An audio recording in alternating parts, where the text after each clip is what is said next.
Hi guys, welcome to episode 30 of In the Spotlight. I cannot believe I'm saying this, but this is the finale episode of this series. I've got many requests to keep going, but I think I need to focus on my own game as well. But I promise I will be back at some point in life with another series like this. But I just want to thank you all for the love and of course, let's have one last episode to be the best episode. So here's welcoming the most coveted Indian national table tennis player, international table tennis player, and all of you guys know everything about Sharath Bhaiya. So yeah, welcome to the show. Hi, Moses. So yeah, so why don't we just get started by talking about your early days in table tennis and what brought you close to this sport?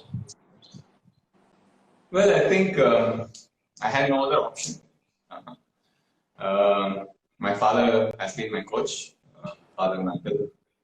So they took me to the club when I was almost 2 or 3 years old. I started the sport when I was 4 years old.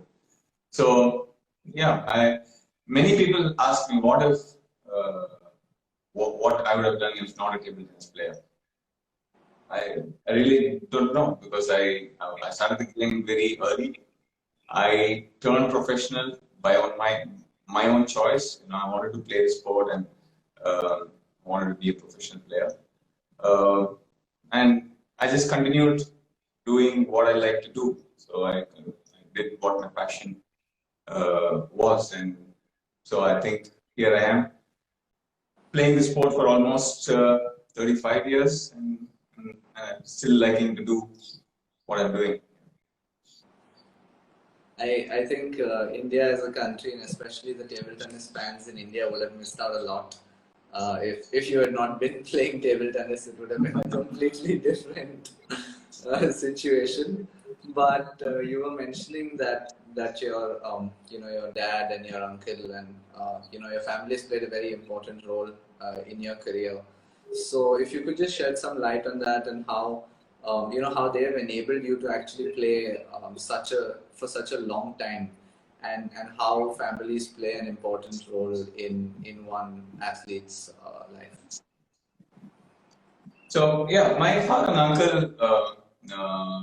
they played for my father played for Tamil Nadu, and for Andhra Pradesh. They came in from Andhra Pradesh to Chennai for a job because in those days it was easier to find a job in Chennai than in Hyderabad or in Andhra Pradesh.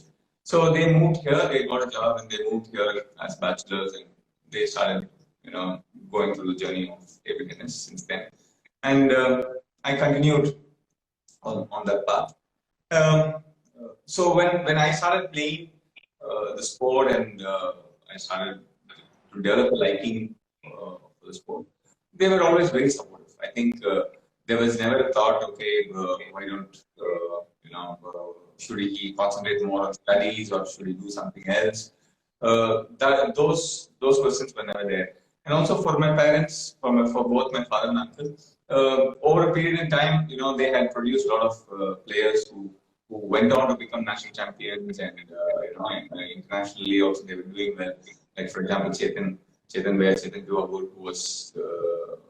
who was earlier part of my club.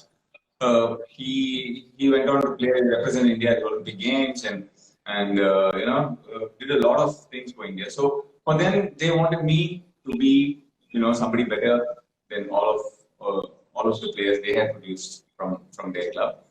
And they always taught me, or at least kept telling me that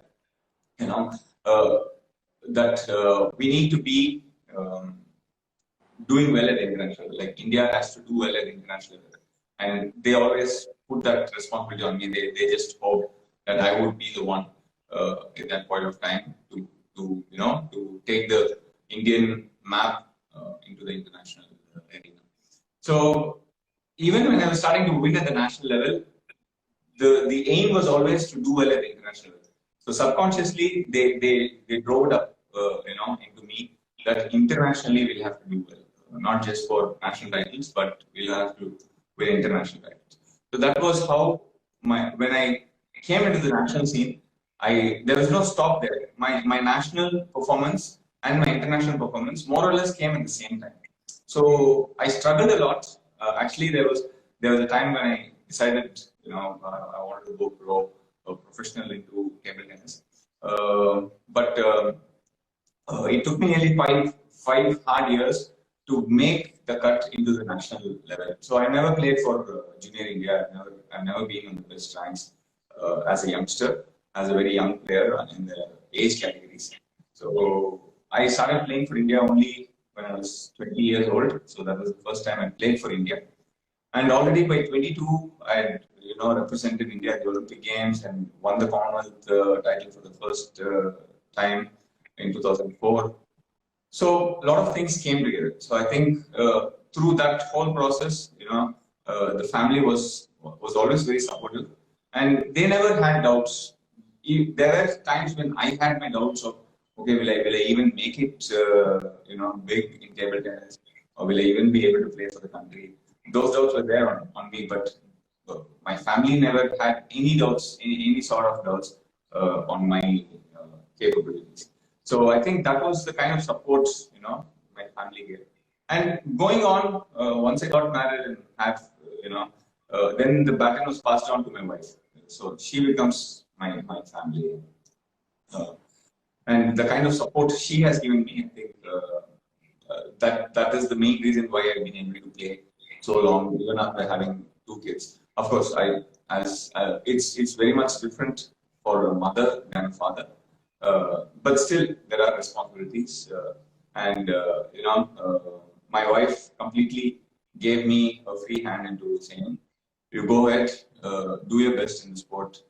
She said she will be able to handle the family. I think that's the kind of support which every youngster would need. As far as my parents, the kind of support they gave me, my family members they've given me. I think that's something which is very, very important, because as long as you are you feel comfortable, or you feel grounded on your personal life, your ability to perform in the international level will be, or your ability to just perform will be very, very high. So I think it's very, very important that people around us take care of the player. Definitely, and as you were mentioning about the Olympics, we'll definitely get to talking about Tokyo. But one thing that strikes me every time I see you playing is every time you're much fitter, and I could see that especially in Qatar. So if you could tell us what is the process of your fitness. What are some of the important things that any table tennis player should do to take their game to the next level? Fitness is something which has been part of me since a very young age. I don't know how it actually, became part of all of us. I think it was the exposure into the national catch for my father, Mr. Srinivasrao. When he went in with the national team, he was traveling with the team between 1995 to 2000. He was very often with the national team. So he saw how the national team players were training and what kind of regime they had. And when he brought back, those things into the club and explained to us, brought some videos back and showed them to us. So we used to get inspired, and we felt, okay, we'll have to work on fitness also, because if you're not fit enough, we will not be able to make it to the top. That's something which was embodied at a very young age. And from there on, I've always worked on my physical part. And my game also happens to be very, very physical. So I think knowingly or unknowingly, I've gone to that side of the sport where my game is very physical and I need to be physically fit. So almost since when I was 16, 17, I started to work on my physical fitness, and lot of running. Back in those days, it was predominantly long distance running or sprints, a lot of work on the field. But now a lot of things have changed thanks to the evolution in sports science, the knowledge that sports science has got into. I'm able to adapt into the new age, let's say technologies or knowledge, and I'm able to keep myself updated. So over a period in time, now I've understood that my body needs a certain kind of training.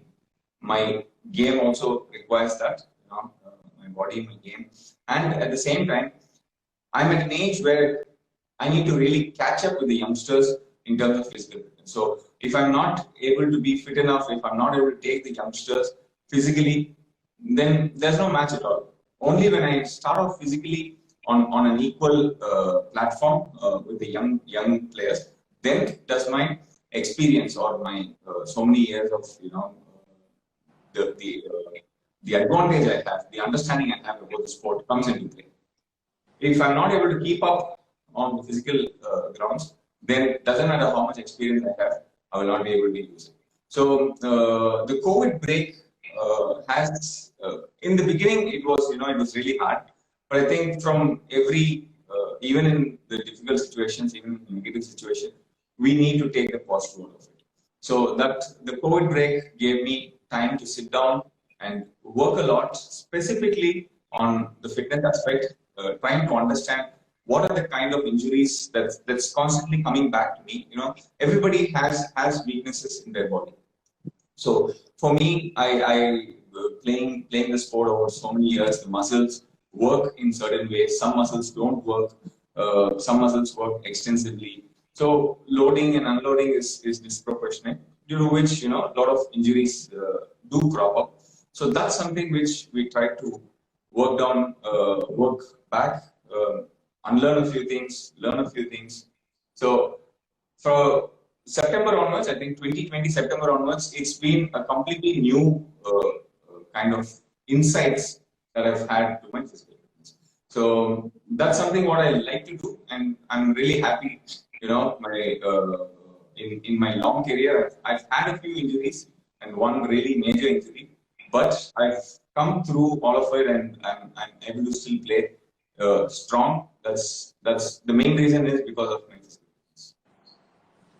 Right, and this we'll get back to what you mentioned regarding experience and mental fitness, but there are a lot of questions coming in, and I think it would be really nice to hear from you about this match that you had with Patrick Francisca in Qatar. So what was sort of the mentality going into the match? What sort of things helped you? If you could just talk about that. Actually, yeah, when I was talking to the coach, Samir Roy, who was there before the match, so I was like telling to him that he has a good serve, he has good receives, he's good with his block, he's good with his attack, he's good with backhand, he's good with forehand. So I was like, I really don't know what I'm going to do. So he was like, it's okay, you can just figure it out when you go in, but don't give so much of don't give everything to him. Just you are good with your game. You're able to move fast. Your forehand is working really good. So just go in there and figure out, And so that was how I went into the match. So I was not very sure because I know him for a very long period of time. And, we've been teammates. So I was always, I don't know. I was more under the radar than being more into, okay, he's a really much better player. I just need to go out there and try my best. But then midway through the match, that was how the mentality shifted. I said, no, I need to go in, try and take this match, because I'm playing well. This is that particular match. I've already played 3-4 matches in those conditions in that hall. For him, for Patrick Francisca, that was his first match. So he really doesn't know, his first match after almost 1 year in the international circuit. So I tried to push myself there, and I think the coach was also very, very supportive there. And finally, I think one of my best matches in the recent couple of years, I should say, because the way I was able to move in that match, and the way I was able to read, the way I was able to keep my calm, stay positive, even I was still trailing in the fifth set. Still, I was able to keep my calm and raise my game up when I was still down below. So yeah, I still, when I look at that match, I feel like, okay, this is exactly how I need to be there in the Olympic Games. So yeah, so that's mentally, at least I need to be there that way. So yeah, the mental part is very, very important, especially going into a match. You can't give everything to the opponent at the same time. You can't give everything to yourself, because the score starts at 0-0. Right. So regarding the mental side of it, I guess there are different ways to approach matches, especially when you're the underdog, when you're the favorite. There's also a lot of mental work that I guess goes on before the tournament starts. So if you could just, elaborate on some of these things as to how young table tennis players can work on their mental game. Yes, that's something which is very, very important, I think. And many, as a young player, I didn't know so much about it. But it's very important to know a lot more, be aware of your health, be aware of what's going in your head during the match, before the match, and post the match. So, being an underdog and going into a match, I think that's one of the easiest situation mentally for you to go into a match, because there's no pressure on you. You're just going out there trying to have fun, do your best. If you win, you're really strong, and if you lose, it's fine. You lost to better player. The contrary situation, where you are the favorite, you need to win that match, and you need to deliver time and again with your own expectation, with people's expectation, you coach, the expectation of your coaches, your parents, everybody around you. I think that's the situation which many people find it difficult to deal. So, there I feel like many times the younger players who many times falter. So that is very clearly evident at the national level, or even in the international level, or even in the state level tournaments. So, and many people do very well in the practice hall, and then when they come to the match hall, they don't do it. All this is related because of the expectations you carry on, you bring around with you into the match. So in this kind of situations, I think it's very, very important to try and focus on the strategy. What do you want to do, more than thinking about the result? Because many times mentally you're thinking about the result. Being an underdog or being a favorite, you're already thinking about the result, that yeah, okay, this match I should win, this match is not so easy, or this match is very difficult. So you're thinking of the result. So there I think you can try and focus on what has to be done. So go in with a clear game plan and try to stick to the game plan. Of course, your mind will create havoc. The moment you win 3 points, you feel like, yeah, I'm going to win now. You suddenly start to, go away from the moment and start thinking about the future. But time and again, if you're able to keep the strategy, keep thinking about what has to be done at that point in time, you will be able to control your mind in a better way, and probably you will have the desired results as you want.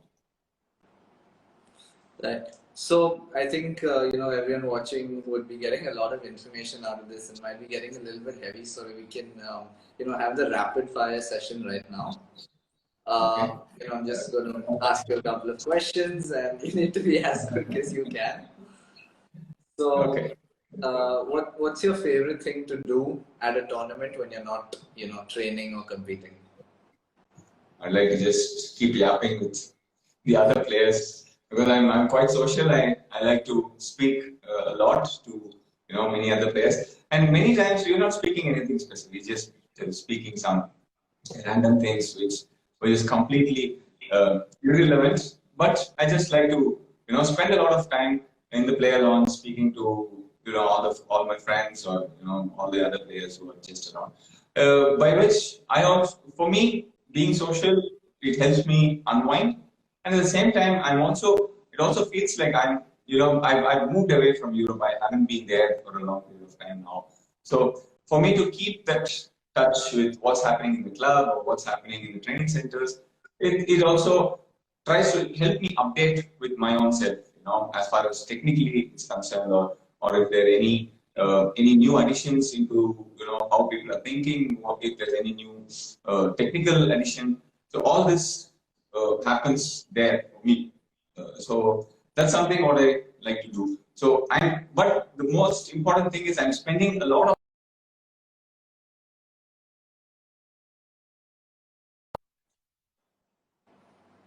Right.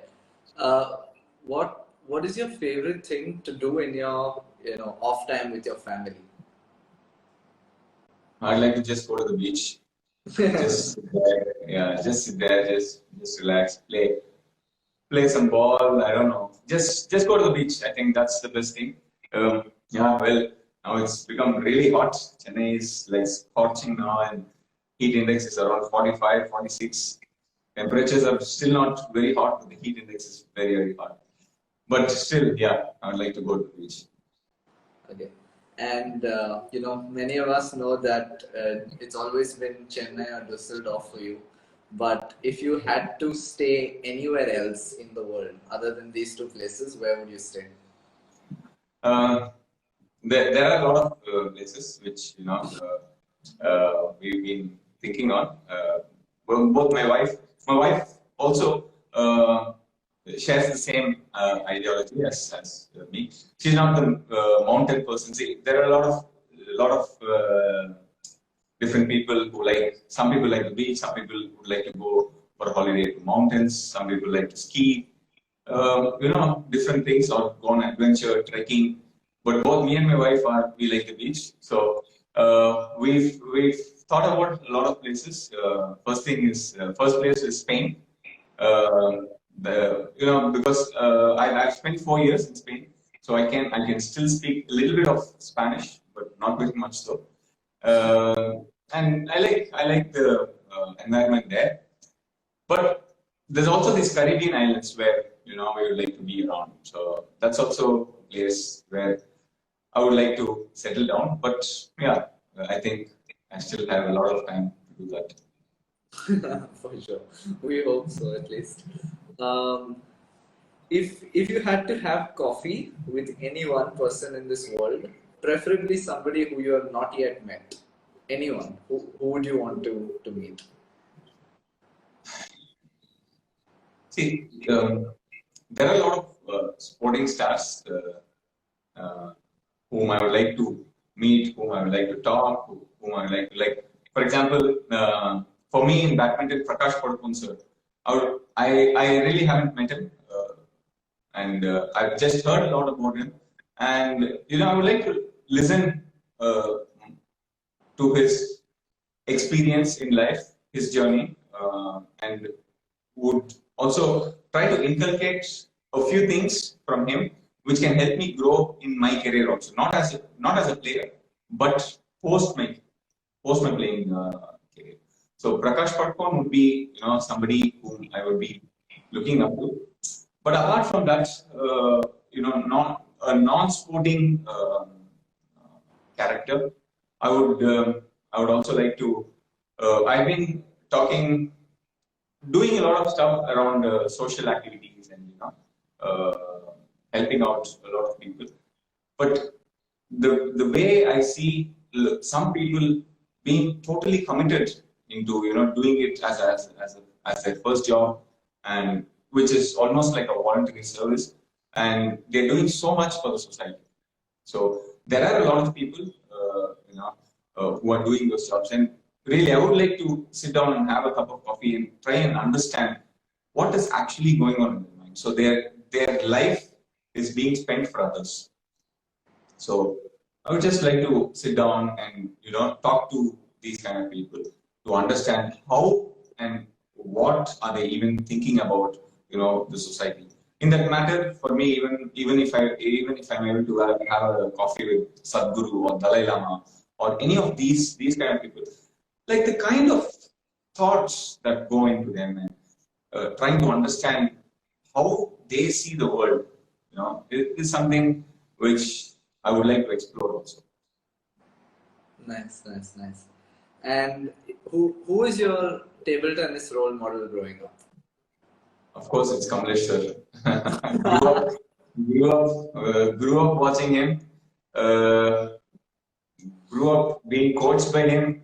Grew up being yelled at by him. Everything. I think, the first time I saw him was when he played my father. My father played against him and my father got thrashed very badly. And end of the match, he shook his hand and he said, "Very well played, you're playing very well," to my father. My father was like, "Wow, he thrashed me and he's still saying so nice words to me." So, but that I still remember those words, how my father felt at that point in time.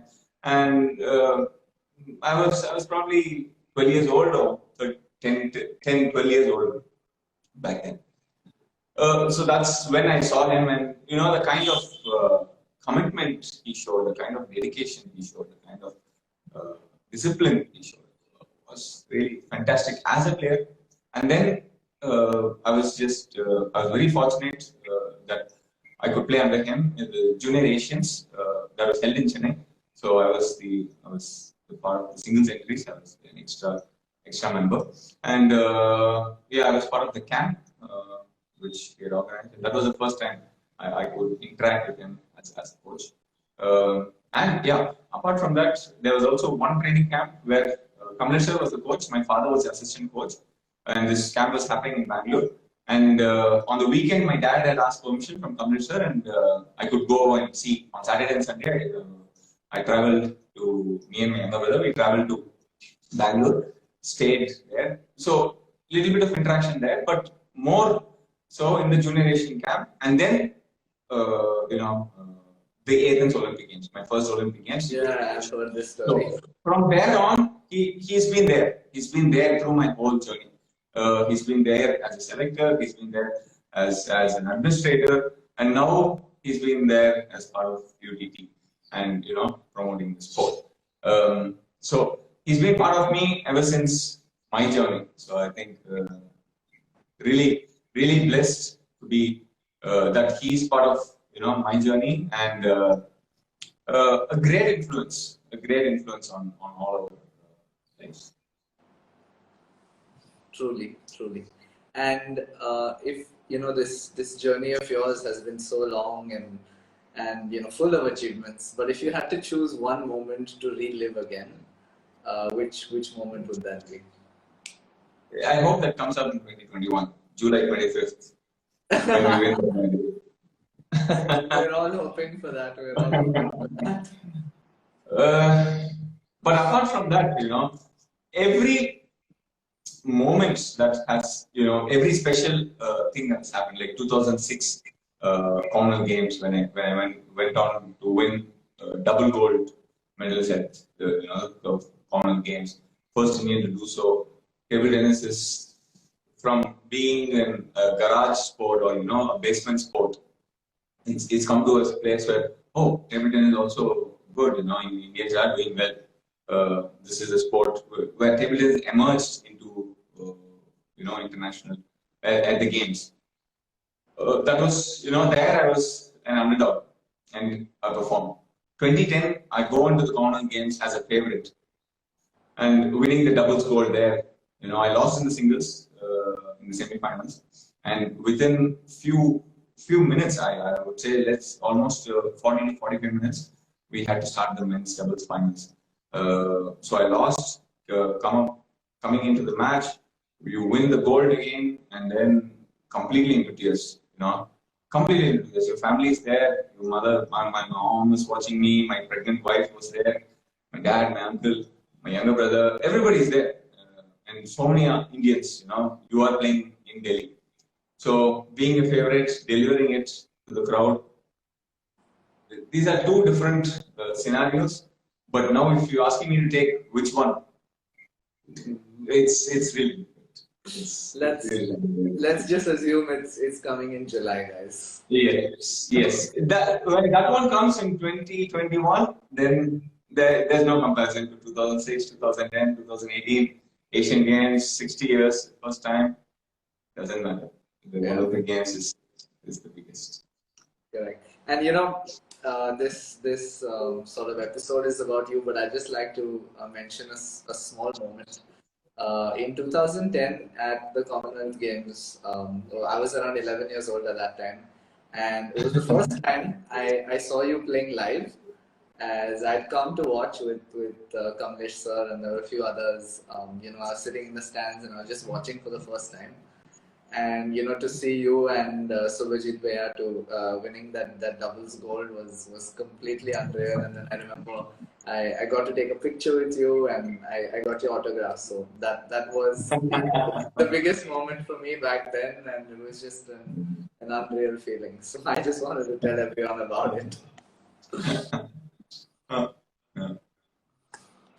So yeah, just one last rapid fire question.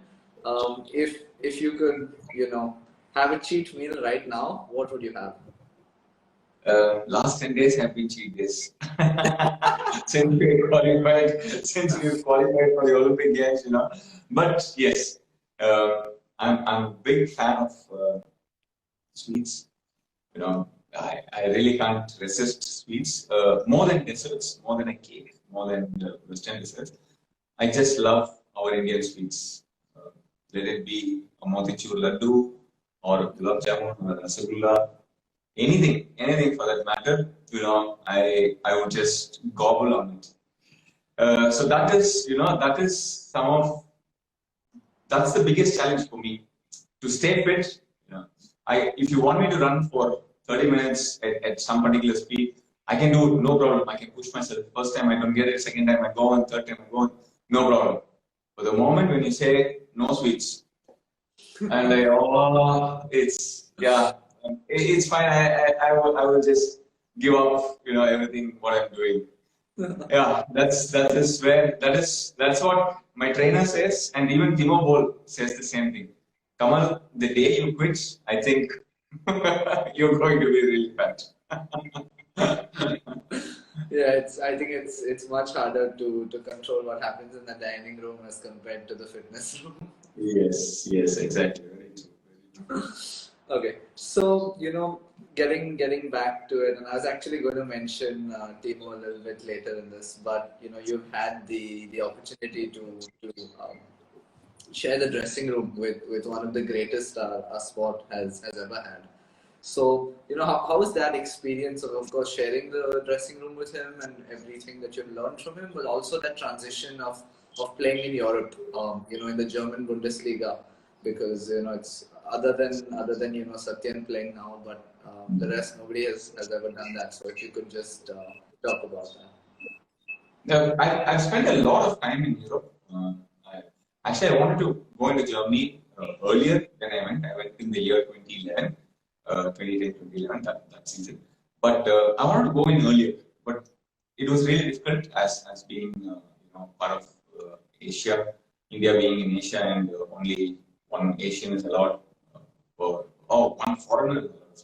Apart from the European Union, anybody coming from outside is considered as a foreigner, and every club has only one spot for that.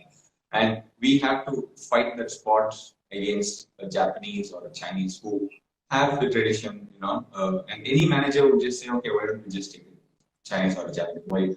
Why go for an Indian when we don't know can he even play table tennis, or what level is he playing, or how can he do it? So breaking into Europe that way, especially Germany, was very, very difficult. But I'm really happy. I spent my first year in Sweden, then 4 years in Spain, and then I moved to Germany, and still until now I've been able to continue to play with Düsseldorf. Even getting into Düsseldorf, being part of the team with Timo Boll, took me a couple of years. In Germany, I played for a few other clubs before I could land up there. But the moment I've been in the club, the first season when I went into Düsseldorf and started playing with Timo Boll, I hoped, I thought I could share a lot with him. I could talk to him about this, talk to him about that. But he was very, very reserved. I still remember I'm playing a match.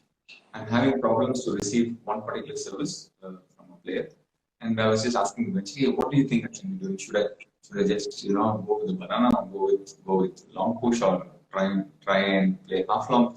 Because I was not able to play short. So what do I do? Many times I'm very interactive with the bench. I asked him. We just looked at me with a completely blank face. I said, yeah, you can try and do what you feel comfortable with. And I'm like, wow, that is exactly what I want. That is exactly what I want to know. I don't know what I'm comfortable with. I would like to have some info from him. But he was very, very reserved. He was very reserved. So I didn't know. It took me. Basically, after that I understood that he takes some time. He takes a lot of time. Not some time. He takes a lot of time. But the moment he lets you in, you are into his comfort zone. He is an amazing person. The way how he sees life, how he sees table tennis, is something very, very different.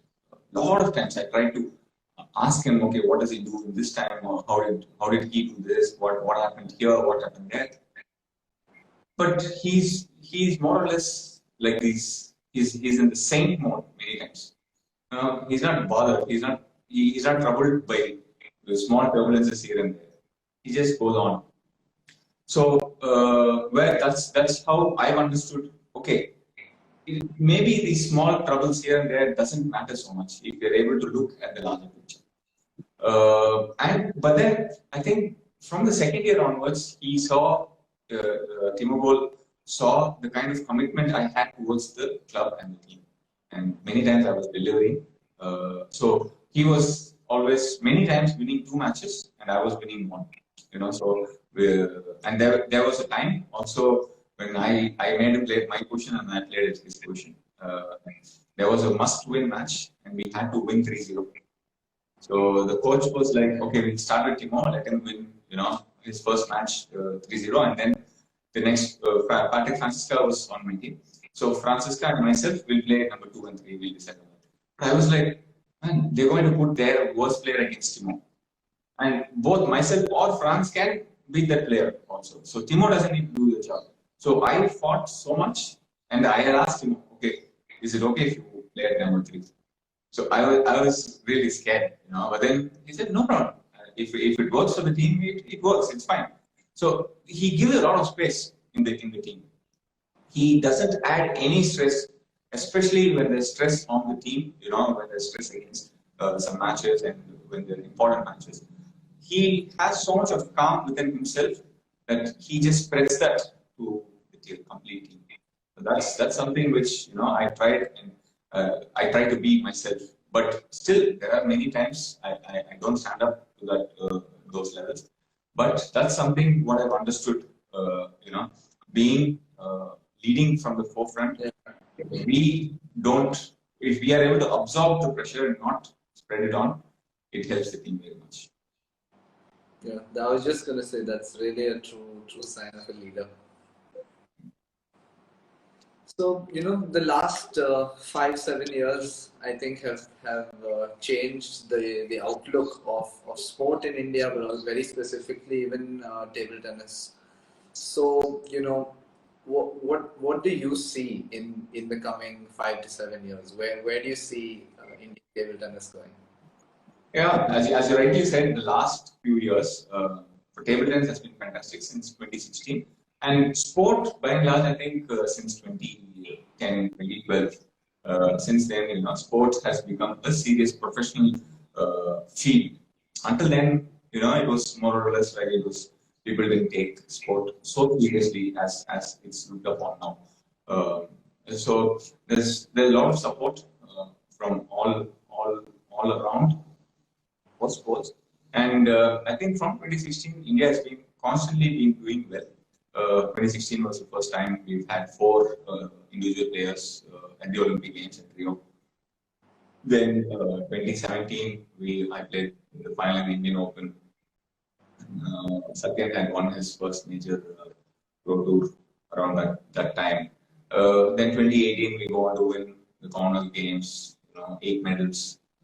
Manika gets 2 medals. Then we get 1 gold.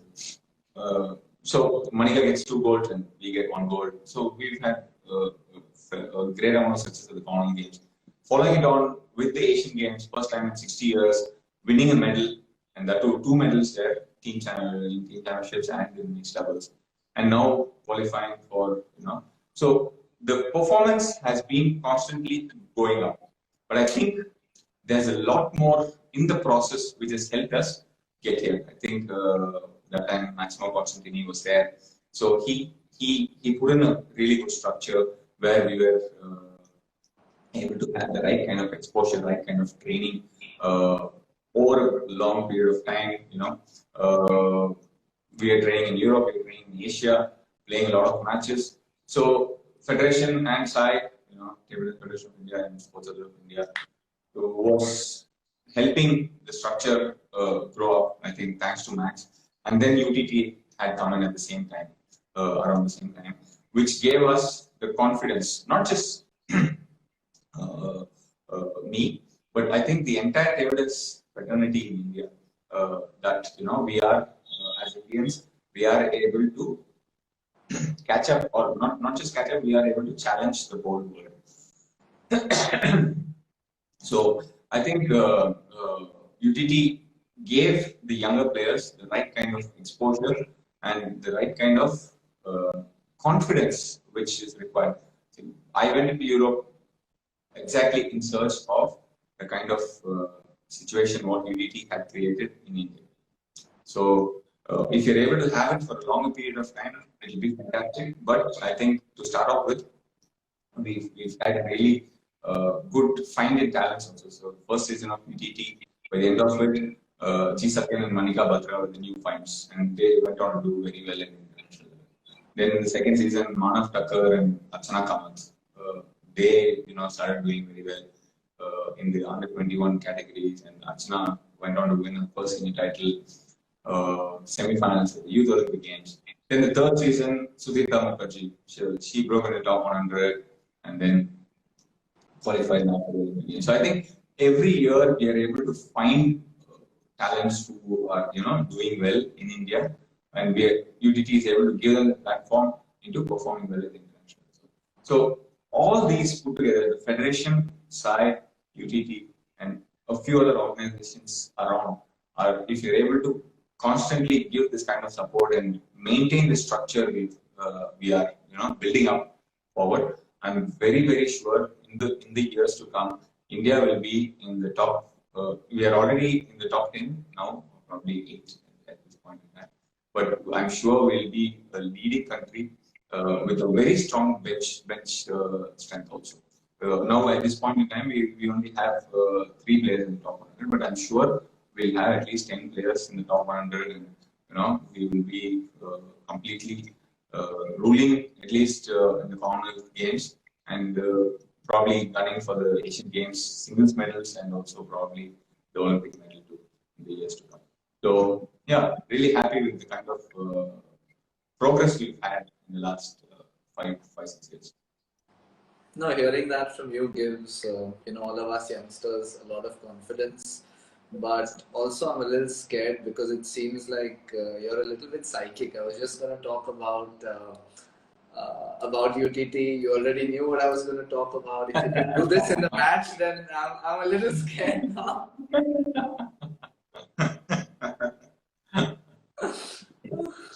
Okay, so as we go on, coming towards last few questions, and as everyone is eagerly waiting, and this is actually the highest audience I've ever had on the show, so I'm really happy to be ending it like this. But I'm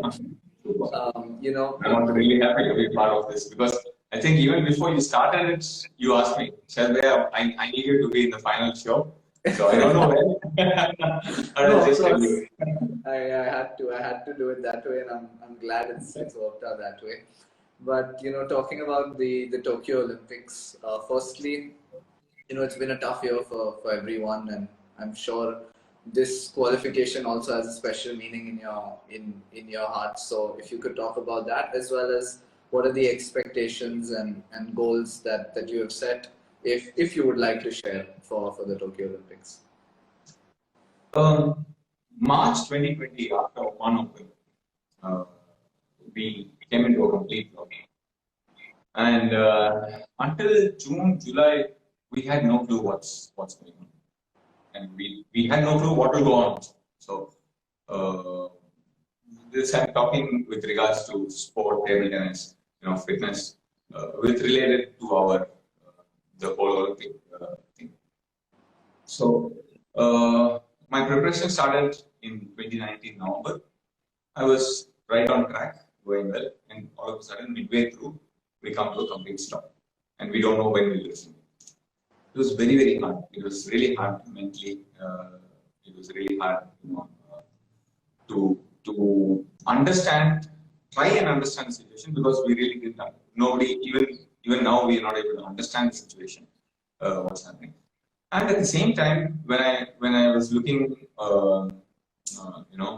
on my counterparts, let's say in Germany or in France or in Japan or in Korea, all of them were back into training. They just stopped for 1 or 2 weeks, and they started their training back in April. So nothing had stopped for them. But as Indians, for us, it was a complete stop, and I felt like we were falling behind the rest of the world as far as the Olympic preparation was concerned for almost 5 to 6 months. And I really didn't know how we'll be able to catch up. But I think, given our upbringing, our ability to find calm even during chaos, that has helped us, in this situation. And we are back at the same place where we lifted off in March 2020. So March 2021 we are in the same place where we lifted off. So that way, I'm really happy that we were able to find the process from October onwards, October 2020 onwards. We were able to find the way back into getting back to the top level of sport. And at the same time, qualifying for the mixed doubles, singles, we were pretty much sure, both myself and Satyan would qualify. But mixed doubles was the question which would be very, very important. Because mixed doubles is the place where we stand a very fair chance to win the medal. Because it's going to be only 16 pairs, 3 rounds, 3 good rounds, like exactly how we had our run at the Asian qualifiers, semi-final, and the next day was a final. If we are able to keep the same amount of level of performance, we are sure we will be able to win a medal at the Olympic Games. So that was why it became even more special, because we had a break. We didn't know how we will come back. Singles, okay, we will qualify, but when we qualified for the mixed doubles was the icing on the cake. So played 2 fantastic tournaments in WTT, 2 times last 16, winning 150, 116, and then ending it with the mixed doubles qualification. Nothing more I can ask for. That's the best. I've personally had. And at the same time, going into the Olympic Games, after 17 years of being there, 2004 my first Olympic Games, and 2021, 2004 I had a dream of winning an Olympic medal. 2021, the dream would probably become a reality, and there is a very fair chance into getting that medal and the Olympic Games. And we never know. It's just a matter of 3 good matches. And if they do that, I think not just for myself or Monica, I think table tennis as a sport will just be on top of the map or top of the list as Indian in the list of Indian sports. I think that's something which is very, very important for not just for as I said, not just for myself or for Monica, but for the future generations to come. So hopefully we are able to do that. With all the expectations, with so many people cheering us, expecting that we'll be doing well there. That will, I personally will try to translate that into a motivation more than a pressure. I was just listening to all of this, and it's creating goosebumps already. But all I can say is 1 billion people are behind you, and we're really, really praying for all the success. And lastly, I would I would just want to talk about where do you see the sports industry in India going? Because you've seen it sort of for the last 20 years, and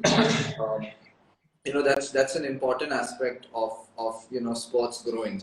So where do you see the sports industry in India going in the next few years? It was, until 2020, until the COVID break, we were heading in a very fair direction, in a fantastic direction.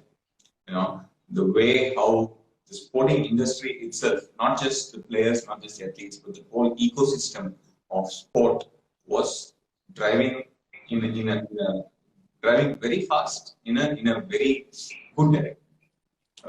Yeah, of course, now in the last almost 13 months has been really bad for the industry. But I'm pretty much sure because everybody is investing a lot, especially the Indian government is investing a lot in the industry, which makes it a lot more easier for everybody else to also be a part of it, part of the investment part. So once the government is able to invest so much and help sports persons from the grassroots level till the top level. So now they have schemes for from the grassroots level to the top level on a consistent basis, which will help the athlete concentrate just on their training part. So all the other parts can just be outsourced into the coach, the fitness coach, mental conditioning coach. Everybody can help their bits into making a player into a champion. So I think that way we've evolved fantastically well, and hopefully in the next few years we grow up indigenously into becoming let's say an industry which everybody wants to be associated with. So we are almost there. We are almost there as an industry.